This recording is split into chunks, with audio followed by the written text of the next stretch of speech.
ఆంధ్రప్రదేశ్ రాష్ట్రంలో ప్రతి జిల్లాలో ఒక విశ్వవిద్యాలయంతో పాటు కనీసం జిల్లాకు ఒక ప్రభుత్వ ఇంజనీరింగ్ కళాశాల ఏర్పాటు చేయాలన్న ఆలోచనతో గతంలో డాక్టర్ వైఎస్ రాజశేఖర రెడ్డి గారు కీలక నిర్ణయాలు తీసుకొని అమలు చేసిన విషయం కూడా తెలిసింది అధ్యక్ష. ఆ దిశగా రాష్ట్రంలోని దాదాపు అన్ని జిల్లాలలో విశ్వవిద్యాలయాలు ఏర్పాటు చేయబడ్డాయి. వాటిల్లో నెల్లూరు జిల్లా విక్రమసింహపురి యూనివర్సిటీ మినహా మిగిలిన అన్ని జిల్లాల్లోని యూనివర్సిటీ క్యాంపస్లో ప్రభుత్వ ఇంజనీరింగ్ కాలేజీలు కూడా ప్రారంభించబడ్డాయి అధ్యక్ష.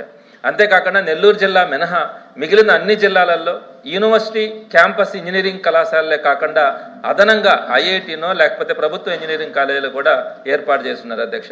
అయితే నెల్లూరు జిల్లాలో విక్రమసింహపురి విశ్వవిద్యాలయం క్యాంపస్లో కానీ అదనంగా కానీ ఇప్పటి వరకు ఒక్క ప్రభుత్వ ఇంజనీరింగ్ కళాశాల కూడా లేదు అధ్యక్ష. ఈ నేపథ్యంలో నెల్లూరు జిల్లాలో ప్రతిభ కలిగిన పేద విద్యార్థులు తీవ్రంగా నష్టపోతున్నారు అధ్యక్ష.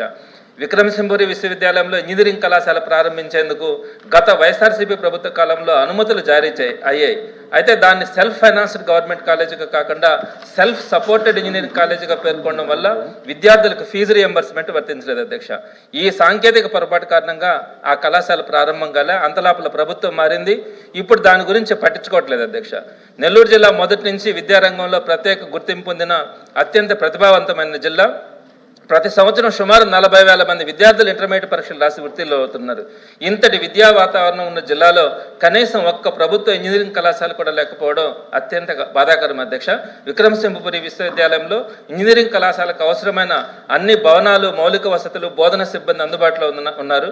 అదనంగా ₹1 కూడా ప్రభుత్వం మీద ఆర్థిక భారం లేకుండానే సెల్ఫ్ ఫైనాన్స్ పద్ధతిలో ప్రభుత్వ ఇంజనీరింగ్ కళాశాలను ప్రారంభించేందుకు అన్ని సౌకర్యాలు అక్కడ సిద్ధంగా ఉన్నాయి అధ్యక్ష. కావున విక్రమసింహపురి విశ్వవిద్యాలయంలో ప్రభుత్వ ఇంజనీరింగ్ కళాశాలను అవసరమైతే సెల్ఫ్ ఫైనాన్స్ పద్ధతిలోనైనా తక్షణం అనుమతి మంజూరు చేయగలరని మీ ద్వారా ప్రభుత్వాన్ని కోరుతున్నాను అధ్యక్ష.